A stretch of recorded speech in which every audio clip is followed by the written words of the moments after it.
Hello and welcome to the Disability Law Q&A session with me, Martin Willemse. I'm a partner in Western Canada Disability Practice Leader at the firm of Samfiru Tumarkin. We've got offices in BC, Alberta and Ontario and represent clients with respect to denied disability claims, life insurance claims, critical illness claims. We also do employment throughout Canada other than in Quebec and the territories.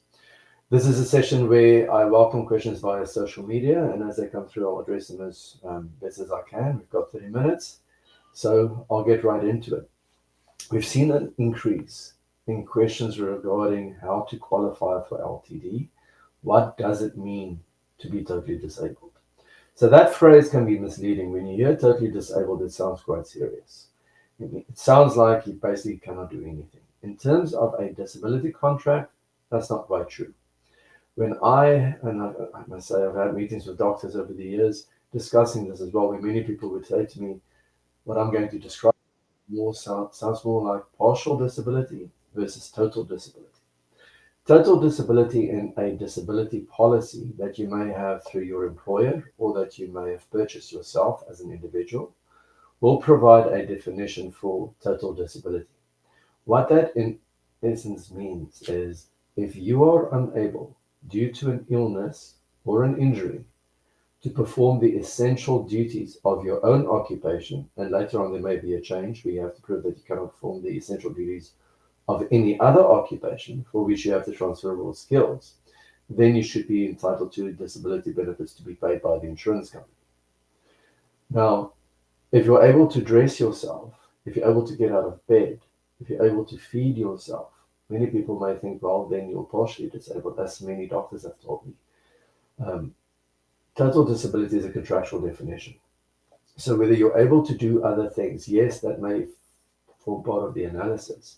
But the test simply is, if you have, for example, a bad back, you've injured your back, and you've got a physical job where you have to bend, walk, pick up heavy items, stand for long periods of time, and your bad back, your injury or your illness is impacting your ability to perform those duties, then within the meaning of the policy, you are totally disabled. You may be able to feed yourself, you may be able to sit at a desk for a certain period of time, you may be able to drive your children to school, you may be able to take out the garbage in the mornings. All of those things do form part of the analysis, but clearly if you have a bad back and you're working in a physical capacity, to the extent that you cannot perform those duties, then you should qualify for total disability. I think it's important for people to understand that. Same thing applies to a mental health illness. If you work in a client-facing position, say, for example, you're a client representative at a bank where you have to deal with individuals, you're sitting at the front desk, people have questions, people may get irritated, you have to deal with the public, but you have a panic disorder. At home, you're able to function, but at work, you cannot deal with people, you cannot multitask, you have anxiety attacks, you have physical manifestations of your mental health in terms of heart palpitations, sweaty palms, etc. And when that happens, it impacts your cognitive functioning in terms of your focus, your concentration. In that context, again, are you able, due to your illness or your injury, to perform the essential duties of your occupation as a bank representative or a client representative at a bank? And in the context of what I've just explained, with that example, you should be found to be totally disabled, regardless of whether you can function at home, whether you can take the children to school, whether you can prepare meals for them, etc. So it really can be a misleading term when we speak about total disability or totally disabled. But consider whether your illness or your injury impacts your ability to perform the duties of your occupation. Second question then would become, do you have coverage? If you find that you cannot work and your doctor supports you and you're unsure whether you've got coverage, if you are employed, it's likely that you will have LTD coverage. Not everybody does, because it's a benefit that you may have through your employment. But I would highly recommend, in a situation like that, speak to your human resources department. Do I have long-term disability coverage or do I have short-term disability coverage? They should be able to tell you. You may have received a benefit booklet as well. It may be detailed in your letter of employment, your employment contract. What benefits do you have? And if you find that you do have coverage and you cannot work and your doctor supports that, then you want to get the employer or the insurer to provide you with the application documents, which would be generally it's 3 documents. The one is completed by the employer, it's called the employer statement. The other one is referred to as the attending physician statement, which is a form completed by your doctor. And the third one is the employee statement, which would be a form that is completed by you, detailing your work history with this employer, when you became disabled, and what your condition is, why you cannot work. That is the application package, I suppose. You submit that to the insurance company, and then it will be assessed. Do not wait if you find that you cannot work. You want to be sure that you have the coverage, and once you find that you do, submit the claim as soon as possible because there are timelines. Each policy has a provision called notice of claim and proof of claim provisions, and those provisions provide timelines. So the notice period may be fairly short, the proof period may be a bit longer, but if you do not abide by those contractual timelines, the insurance company may deny your claim. Now, if that happens, please do not simply accept that they are right. You have options. If you find that your claim has been denied, contact us and we can review with you what your options are. As you can see on the screen, go to disabilityrights.ca for more information. We offer free consultations, and when we do that, we ask people to send us, if they have them, a copy of the policy, a copy of the denial letter, and whatever medical information you may have. So when we do have a discussion with you, we can discuss with you what options are available to you and what the impression is with respect to the claim that you may have. And then you can make an informed decision as to how to proceed. So let's get to some of the questions. We have a question from Relatable T. My mother has suffered from chronic migraines for several years. Recently, her condition worsened and caused stroke-like symptoms, but insurer is saying it is a pre-existing condition. How likely is it that she will get coverage? Treatment would require brain surgery, and doctors are unlikely to want to do that unless absolutely necessary, but the condition makes a need to keep her blood pressure low, avoid stress, etc. So consider what I had said with respect to total disability. In this instance, Relatable T's mother has chronic migraines which have become so bad that they represent stroke-like symptoms. That sounds severe. That sounds like it would impact somebody's ability to function in a work setting.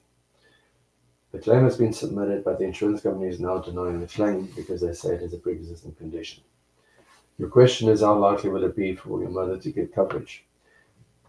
As much as I would like to say to you that yes, she can get coverage, it really depends on the circumstances. When we speak about pre-existing conditions, it is another defined term, just like totally disabled is a defined term. I think your mother will be, from just what I'm hearing here or reading here, successful in proving total disability. But the question now is it a pre-existing condition? I'm going to make some assumptions now, because when you have a policy and you have coverage and you've made a claim and the insurance companies deny your claim because of a pre-existing condition, usually that happens when the insurance company has reviewed the medical history. They only do that if the policy provides that there is a pre-existing condition exclusion. The vast majority of policies, now each of them read differently, but the vast majority of policies do provide that if you go off work within the first year of having coverage, some will say 2 years, but if you go off work within the first year of having coverage, then the insurance company is going to investigate whether your disability is directly or indirectly related to a pre-existing condition for which you will have received medical care. Now, this is where it becomes more tricky because each policy has a different pre-existing condition exclusion. And when we have that, it provides that if you went, let's use an example that I can think of. Some policies may provide that if you go off work within the first year, we're going to investigate whether you had medical care for a condition that is related to your current condition. And that medical care must have been received during a certain period. The period may be the 90 days before your coverage started, or it may be the 90 days before the coverage started and the 90 days that followed. So your mother's claim was denied because of a pre-existing condition. I strongly recommend that your mother contacts us so we can review what the policy provides. What is the pre-existing condition exclusion period? It may be that, I'll use another one, if you receive medical care, which is another defined term, which would be, did you consult with a doctor? Did you receive prescription medications, or were you treated by a doctor during the 90-day period before the coverage commenced in relation to a condition that is now related to your current disability? As you can hear, it is can become quite complicated and is so fact specific. I've had clients, I'll just use an example, where the person goes off work within the first year because of depression. They've suffered with anxiety throughout their life. The insurance company denies the claim because they say that the depression, which is the disability, is related to a pre-existing condition, which is the anxiety. The person did receive treatment for anxiety in the 90 days before they had coverage. So the insurance company is saying that condition of anxiety for which they did receive medical care is indirectly related to the depression for which they are now claiming disability benefits. Therefore, the claim is denied. It really depends on the factual circumstances and the actual definition. Because in cases like that, there almost always, no, I should rephrase that, there often is an argument to be made that it is not pre-existing. In your mother's situation, it might be that the insurance company is saying your mother received treatment for the pre-existing migraines during the pre-existing window period, and now she is claiming benefits because her migraine condition has become worse. So the position likely is that the current disability is related to a condition that existed prior to the coverage having started. But again, it really depends on the circumstances. So have her contact us, we'll offer her a free consultation and we'll review with her the definition for pre-existing condition and the actual facts to see whether those facts fit within that pre-existing condition exclusion. Remember, it's important to understand that when an insurance company denies a claim for pre-existing conditions, because it is an exclusion in the policy, the insurance company has the duty to prove that it is excluded. And often, as I said before, there is an argument to be made that it is not pre-existing. Some cases are pre-existing, there's nothing you can do about it. But you won't know unless you find out and investigate it further. There's a question on Facebook from Debbie. My doctor provided me with a letter stating I was unable to walk, stand, or sit for any amount of time due to chronic pain. My lawyer submitted my appeal and I was denied. What do I do next? With an appeal, there you have no leverage. So it literally is you asking this big insurance company to reverse its decision. You can contact us so we can review why this claim was denied and what evidence you have to support that you are totally disabled. When we are retained by clients, we pursue legal claims. Legal claims give you leverage, which puts the insurance company in a position where, even if they disagree with you, they will likely want to negotiate with you. So when a claim is denied and we have a consultation with clients, we review potential clients, we review with them what their options are. An appeal may be one option. Legal claims may be another option.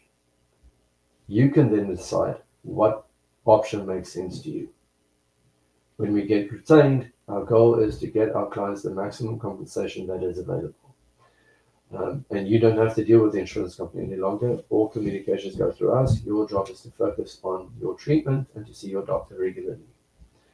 And that often helps people because they don't have to deal with the insurer. They don't like dealing with insurance companies where the case manager is constantly phoning them, or where they may find that the case manager is dealing with them in an aggressive manner. I'm not saying that happens in all cases, but it often happens, especially when somebody is struggling with respect to their condition and is unsure whether their LTD claim will be approved or continue to be approved, which creates further stress. So the long and short of it is, an appeal was submitted, the appeal was denied, now what other options are available? In some instances, for unionized members, and again, not all of them, we unfortunately cannot assist. But there are many unionized members who we can assist, so it depends on the factual circumstances of your position. So please, I would advise, contact us, Debbie, and we can review your claim with you to decide, so you can decide how to proceed further. Go to disabilityrights.ca for more information. Haley, Hal says, the insurance company used their IME to cut off benefits, although my own doctor says I cannot work. I went to an expert in this field that supports my claim.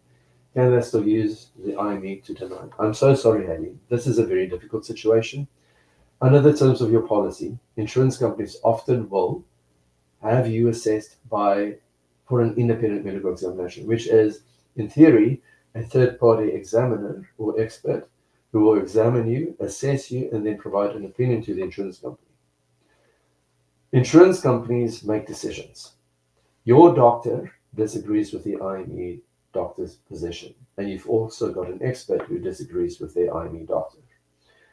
Can they still rely on it? Well, they can do whatever they want, unfortunately, because they are the ones who make the decision. Is their conduct correct? Probably not in this instance. If you have a doctor who has assessed you, who knows you, and who has provided an opinion. So what do?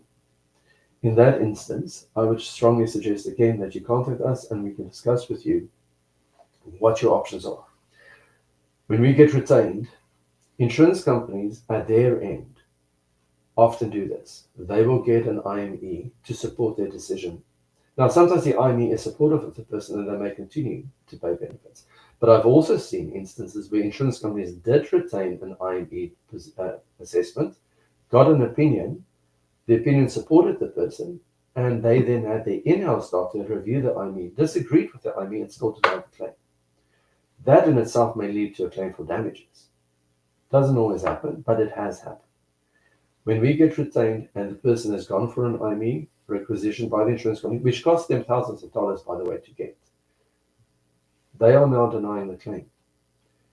If we look at the claim and feel that there is merit to pursue it, when we get involved through the purpose of a legal claim, we may also have you assessed by an IME person, an expert, which may disagree with that, but the insurance company's IME expert.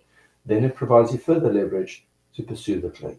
So please do not simply accept that because their doctor says, or their IME physician says, you are not disabled, that is where it ends.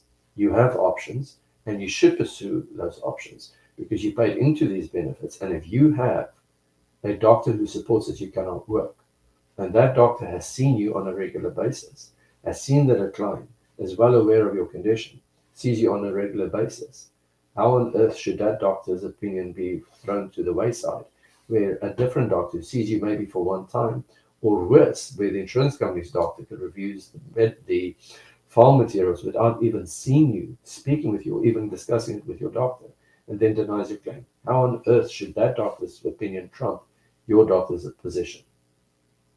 So if your claim is denied on that basis, please know that there are options, so contact us.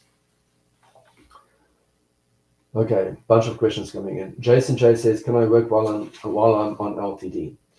Good question, not an easy answer. Some policies may provide that if you work for any remuneration or profit while you are receiving benefits, your claim will be terminated, other than if you are working in an approved rehabilitation program.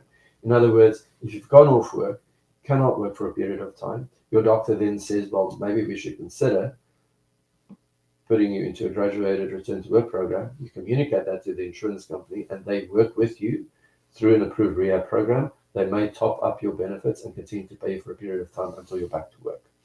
But if you simply go and work outside without telling the insurance company and you earn money, depends on what it is that you're doing, that may impact your claim. So I would want to know a bit more about what the question is, what the extent of this is going to be, the extent of the work may be. It's always in my mind, it's better to just be honest with insurance companies so that you don't get surprises down the line. Because if you go and do some form of work and you don't advise them, then they may look at it as a credibility issue as well.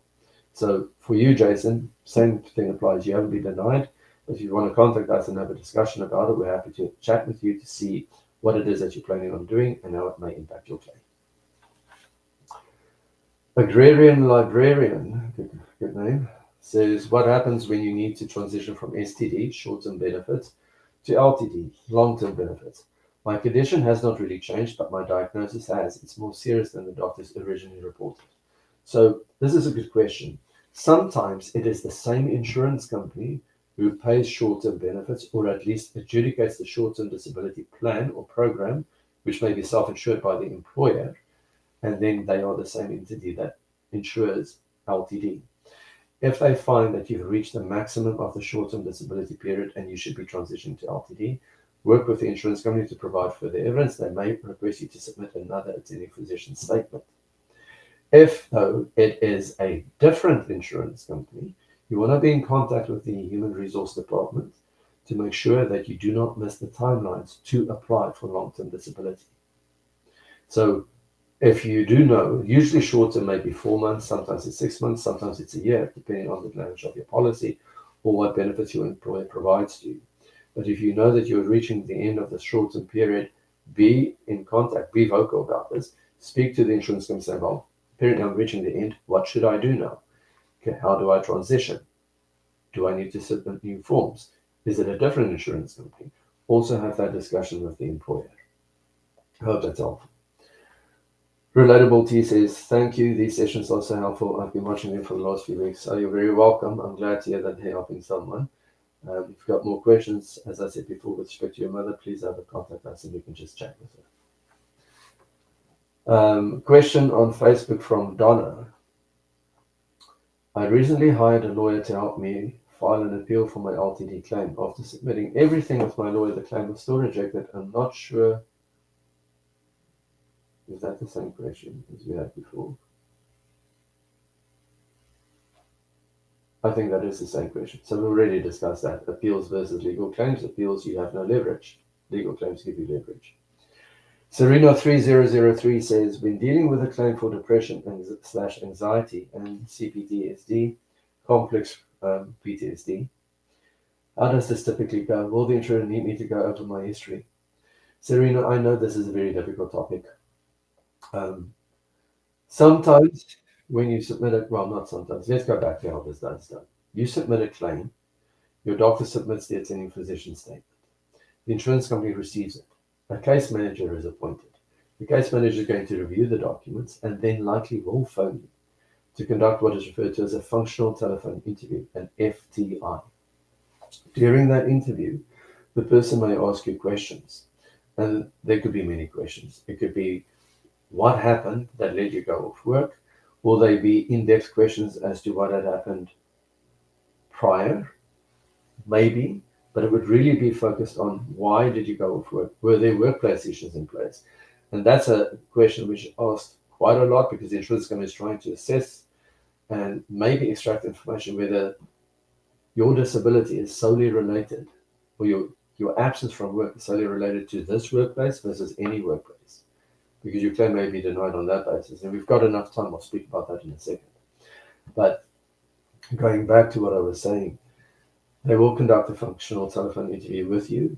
They may ask you questions related to why you went, not that what they will, why you went off work, what your condition is, what treatment you are receiving, how often you're receiving the treatment, your activities of daily living, questions like that. How do your symptoms, your restrictions, limitations impact your ability to work? Were there workplace issues? So when you respond to those questions, they may be very friendly, but understand that what they're trying to do is extract information from you, not necessarily to just deny the claim, but to see why it is that you say you cannot work and what is the evidence that supports that. Quickly on the workplace issue, I've spoken about this so many times. If your disability is a mental health illness and it is related to workplace bullying and harassment, and the insurance company conducts a functional telephone interview with you, and you speak about, and you're trying to convince them how bad the bullying and the harassment was at this workplace, they're going to ask you questions regarding, well, what about if your bullying isn't happening anymore, or that bully or that harasser is no longer there? Can you go back to work? And the person may say, yes, definitely I can. Meaning that at some point they will be able to go back to work. You may find that your claim is denied because the disability assessment is done based on, are you disabled from working in your own occupation versus your own job? So if it is true that you do have a mental health illness due to bullying and harassment at this workplace, and that bully, whoever performed the bullying, is no longer there, and you honestly feel that you can go back to work, or you feel that you can go work at a different location where the bully is not present, then your claim probably is going to be denied because you have to prove that you cannot perform the duties of your own occupation, business own job. But the issue always is, once there has been bullying and harassment, and you may have had previous mental health issues, that this is the straw that broke the camel's back, and you no longer can work. You're broken now, not even in a different location or in any other workplace. That needs to come through when these functional telephone interviews are conducted, because you want to avoid a situation where the insurance company simply takes a position that you actually can go back to work, even if because the bully is not there anymore, or you can go work in a different location. The position is always the person first needs to be treated. The mental health illness isn't simply going to disappear. It's going to take some time. So it is, again, a very factual investigation. There may also be a request for you to submit a claim to WCB, because WorkSafe benefits are applicable or are available to people who have mental health illnesses diagnosed under the DSM-5 due to bullying and harassment. Now, whether those claims are going to be approved is an entirely different discussion, but you may be pushed to apply to WCB as well. Okay, Serena, I hope that was helpful. I will say this as well. If speaking about it is a trigger, and I can imagine that it would be, you may want to have them insist that all communications are done via email. Whether they will agree to that, I don't know, but you may want to do that. You may also want to have your treatment providers write letters to say that you should not be speaking about this, because speaking about it is triggering. So get your doctors involved to assist you. And there I think you've just sent the message, which is exactly what I was saying. Talking about things can bring back trauma, so I'm very concerned about having to retell everything in detail to the insurer. It took me a long time to get to a good place. That is very helpful. Get your doctors involved as well. If speaking about it is going to trigger you and maybe create a setback or a worsening, have your doctors put that in writing and have them communicate with the doctors if they've got questions. But you very likely will still face a functional telephone interview. I hope that it does go smoothly and that your claim is approved. If not, again, reach out to us and we can have a discussion with you. You're welcome, Serena. Okay, one more question. Jester on YouTube. I was just approved for LTD to the age of 65, but was told I need to apply for CPPD. I did and was rejected. Can they deny my LTD claim as a result? Can they? Yes, they can. Will they? I don't know. Sometimes they do, sometimes they don't.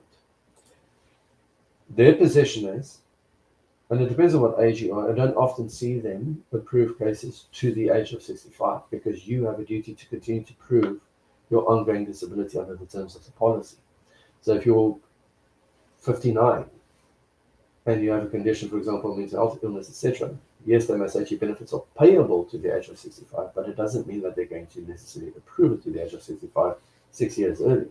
They're going to continue to adjudicate your claim, is what I would think, unless you're approved under a prolonged or permanent disability program, which doesn't necessarily itself mean that you'll continue to be paid to the age of 65. They may just get yearly updates from you. But going back to the question, CPPD, is it an off? Can they deny you if your CPPD is denied? I've seen it happen, but I've also seen cases where they didn't do it, where the CPP disability application was denied and the insurance company continued to approve the claim for benefits. They may say to you that you should appeal that CPP disability denial, because under the terms of your policy, CPP disability benefits very likely will be an offset. The test for CPP disability is you have to prove that you cannot perform the duties of any occupation. Basically, it's the same as an LTD. So the real test is you must have a condition that is severe and prolonged to the extent that you cannot work in any gainful occupation. Any gainful occupation, which often is the same test under the any occupation physical policy. If denied, like with everybody else, contact us and we can discuss your options. Go to disabilityrights.ca for more information. We've reached the end, but I've got another question from Haley. I'll see if I can quickly jump through it. If we have no right to refuse to go to the IME and we know it's a setup to deny our claim, how to protect our rights? If I went to the IME, I was told I have no right to choose what doctor. So, under the terms of the policy, the insurance company likely has the right to have you assessed as often as they deem fit. Now, my position on that is it has to be reasonable. Number one, it has to be reasonable. They cannot keep doing it. If they've got one doctor giving an opinion, let's say it's a psychiatric illness, they've got a psychiatrist who's given you a psychiatrist who did an IB, gave the insurance company an opinion that supports your claim. They shouldn't be sending you to another one a few weeks later. That's not reasonable. How to protect your rights? If sometimes the IME doctor does support the person's disability, if the doctor did not support your claim, and you have doctors who support your claim, like I said earlier, you can fight the insurance company. Do not simply accept that their position or their opinion or their decision is correct. Contact us and we'll speak to you about what your options are. Because if you are in a position where you can pursue a legal claim, that is a real option. But I'll leave it there for now. Thank you for all the questions. There's been a bunch of them. So tomorrow, there's going to be another disability law Q&A. So tomorrow is Wednesday, April 30th, tax deadline. At 1 p.m. Eastern Standard Time with my partner, Sheila and Tumarkin. So I got this wrong the other day. 1 p.m. Eastern Standard Time is 10 a.m. Pacific Standard Time and 11 in Alberta. So thanks again for joining us and look forward to seeing you in 2 weeks. Have a great day.